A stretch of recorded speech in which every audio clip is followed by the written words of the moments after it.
everybody. We're coming to you today to read chapter 9 and 10 of Charlotte's Web. Okay? So what we are going to do is actually go right into it. We've already talked about how it's springtime. They're out of school. Wilbur and everybody. Fern is visiting every single day. Her mother is probably thinking she's a little bit crazy because she is actually talking about these animals and how they talk. So we are actually going to go ahead and jump right in. All right, Charlotte's Web, Wilbur's Boast. Spider's web is stronger than it looks. Although it is made of thin and delicate strands, a web is not easily broken.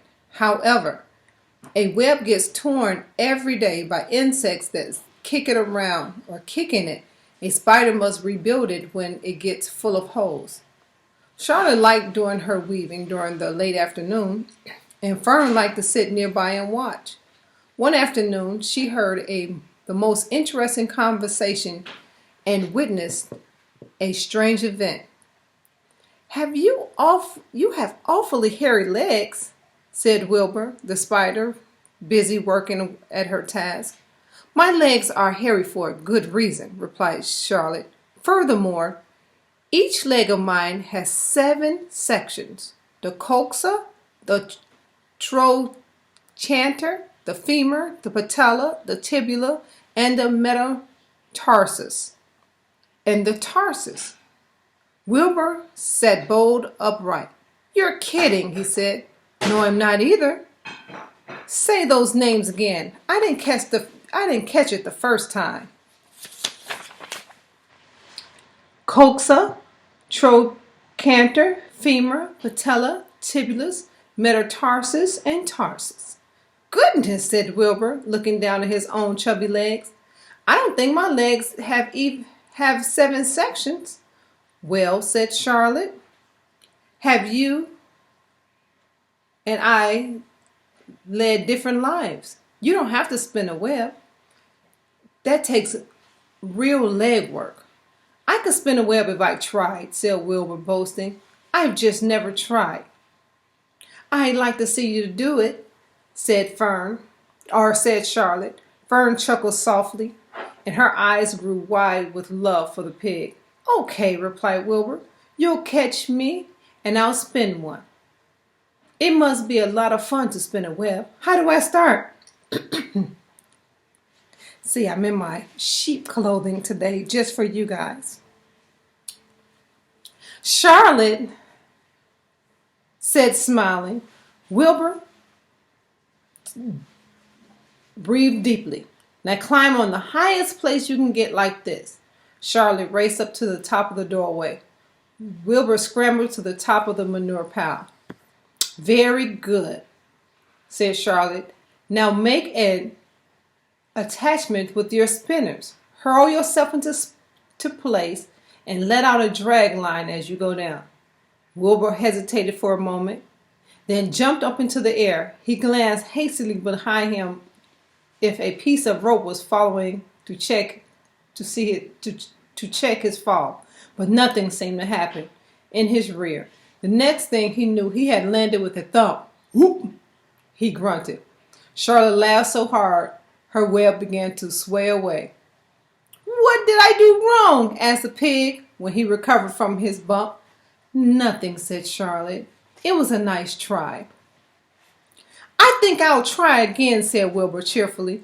"I believe what I need is a little piece of string to hold me." The pig walked out into his yard. "You there, Templeton," he called. The rat poked his head from under the straw. "Get me a little piece of string I can borrow. I need to spin a web." "Yes, indeed," replied Templeton, who saved string. "No trouble at all. Anything to oblige." He crept down into his hole, pushed the goose egg out of the way, and returned with an old piece of dirty white string. Wilbur examined it.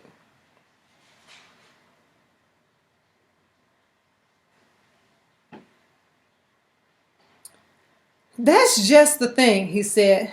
"Tie one end to my tail, will you, Templeton? Wilbur crouched low with his thin, curly tail toward the rat. Templeton seized the string, passed it around to the end of the pig's tail, and tied two half hitches. Charlotte watched in delight, and Fern, she was truly fond of Wilbur, whose smelly pen and stale food attracted flies that she needed. And she was proud to see he was not a quitter and willing to try again to spin a web. While the rat and the spider and the little girl watched, Wilbur climbed up on the top of the manure pile, full of energy and hope. Everybody watched. He cried and summoned all his strength. He threw himself into the air, head first. The string trailed behind him, but he had neglected to fasten the other end to anything. It didn't really do any good, and Wilbur landed in a thud, crashed and hurt. Tears came to his eyes. Templeton grinned. Charlotte just sat quietly. After a bit, she spoke.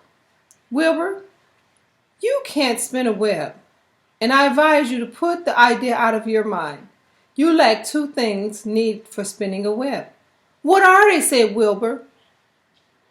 You lack the set of spinnerets, and you now lack. Poor Wilbur think he could spin a web. Tis, tis.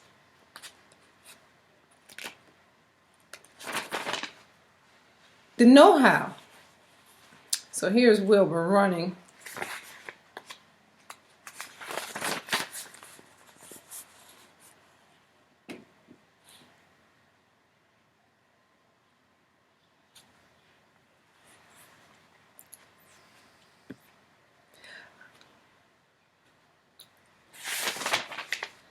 But cheer up, you don't need a web. Zuckerman supplies you with 3 big meals a day.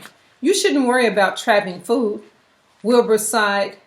You're ever so much cleverer and brighter than I am, Charlotte. I guess I was just trying to show off. Serves me right. Templeton untied his string and took it back to his home. Charlotte returned to her weaving. You needn't feel too bad, Wilbur, she said. Not many creatures can spin webs. Even men aren't as good as spiders, although they think they're pretty good. And they'll try anything. Did you ever hear of the Queensboro Bridge? Wilbur shook his head. Is it a web? Sort of, replied Charlotte. But do you know how long it took men to build it? 8 whole years. My goodness, I will starve to death waiting that long. I can make a web in a single evening. What do people catch in the Queensboro Bridge? Bugs? Asked Wilbur. No, said Charlotte. They don't catch anything. They just keep trotting back and forth across the bridge thinking there is something better on the other side. If they'd hang a head down at the top of the thing and wait quietly, maybe something good would come along. But no, with men, it's rush, rush, rush every minute. And I'm glad I'm a sedentary spider. What does sedentary mean? Asked Wilbur. Means I sit still a good part of the time and don't go wandering all over creation. I know a good thing when I see it, and my web is a good thing. I stay put and wait for what comes. Give me a chance to think. Well, I'm sort of sedentary myself, I guess, said the pig. I have to hang around here whether I want to or not. You know where I like to be this evening? Where? In the forest looking for beech nuts and truffles and delicate roots, pushing inside with my wonderful strong nose, searching and sniffing along the ground, smelling, and smelling. Well, smell the way you are, remarkable. A lamb who had just walked in. I could smell you from here. You're the smelliest creature in the place. Wilbur hung his head. His eyes grew wet with tears. Charlotte noticed his embarrassment, and she spoke sharply to the lamb. Hey, I'm dressed like a lamb. Let Wilbur alone, she said. He has perfect right to smell, considering his surroundings. You're no bundle of sweet peas yourself. Furthermore, you are interrupting a very pleasant conversation. We were talking about Wilbur, and you were so rudely interrupted. Oh, I don't remember, said Wilbur. It doesn't make any difference. Let's not talk anymore for a while, Charlotte. I'm getting sleepy. You go ahead and finish your web, and I'll just lie here and watch you.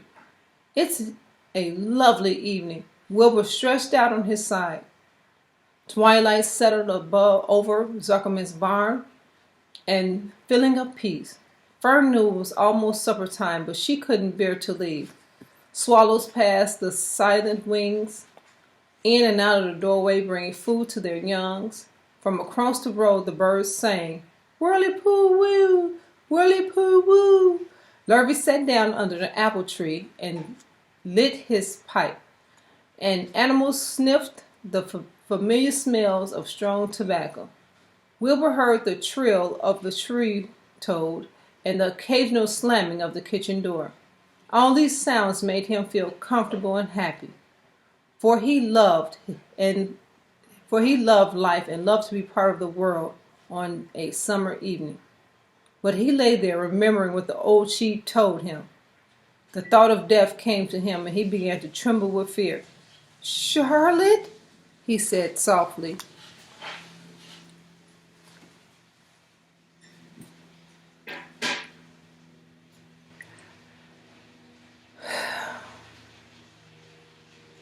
"Yes, Wilbur, I don't want to die." "Of course you don't," said Charlotte in a comfortable voice. "I just love it here in the barn," said Wilbur. "I love everything about this place." "Of course you do," said Charlotte. "We all do." The goose appeared, followed by her 7 gooselings. They thrusted their little neck out and kept a musical whistling, like little tiny troop of pipers. Wilbur listened to the sound with love in his heart. "Charlotte," he said. "Yes," said the spider. You were serious when you promised you would keep them from killing me." "I've never more serious in my life. I'm not going to let you die, Wilbur." "How are you going to save me?" asked Wilbur, whose curiosity was very strong at this point. "Well," said Charlotte vaguely, "I really don't know, but I'm working on a plan." "That's wonderful," said Wilbur. "How is the plan coming, Charlotte? How have you gotten very far with it? Is it coming along pretty well?" Wilbur was trembling again, but Charlotte was cool and collected. "Oh, it's coming all right," she said lightly. "The plan it is early stages and hasn't completely shaped up yet, but I'm working on it." "When you do work on it," begged Wilbur, "when I'm hanging head down at the top of my web, that's when I do my thinking, because all the blood is in my head. I'd be only too glad to help you any way I can." "Oh, I'll work it out alone," said Charlotte. "I can think better if I think alone." "All right," said Wilbur, "but don't fail me. Let me know if anything I can do to help, no matter how slight." "Well," replied Charlotte, "you must try to build yourself up. I want you to get plenty of sleep and stop worrying. Never hurry, never worry. Chew your food thoroughly, eat every bit of it, except you must leave enough for Templeton. Gain weight and stay well. That's the way you can help. Keep fit, don't lose your nerves. Do you think you understand?" "Yes, I understand," said Wilbur. "Go along to bed then," said Charlotte. "Sleep is important." Wilbur trotted over to the darkest corner of his pen, threw himself down, closed his eyes. In another moment he spoke. "Charlotte," he said. "Yes, Wilbur." "May I go through my trial to see if I have any of my supper? I think I just left a tiny bit of mashed potatoes." "Very well," said Charlotte. "But I want you in bed again without delay." Wilbur started to race to his yard. "Slowly, slowly," said Charlotte. "Never hurry, Never worry. Wilbur checked himself and crept slowly into his trough. He found a bit of potato, chewed it very carefully, swallowed it, and walked back to his bed. He closed his eyes and was silent for a while. "Charlotte," he whispered. "Yes." "May I get a drink of milk? I think there are a few drops of milk in my trough." "No, the trough is dry, and I want you to go to sleep. No more talking. Close your eyes and go to sleep." Wilbur shut his eyes. Fern got up from the stool and started for home, her mind full of everything she had seen and heard. "Charlotte?" "Good night, Charlotte," said Wilbur. "Good night, Wilbur." There was a pause. "Good night, Charlotte." "Good night, Wilbur." "Good night." "Good night."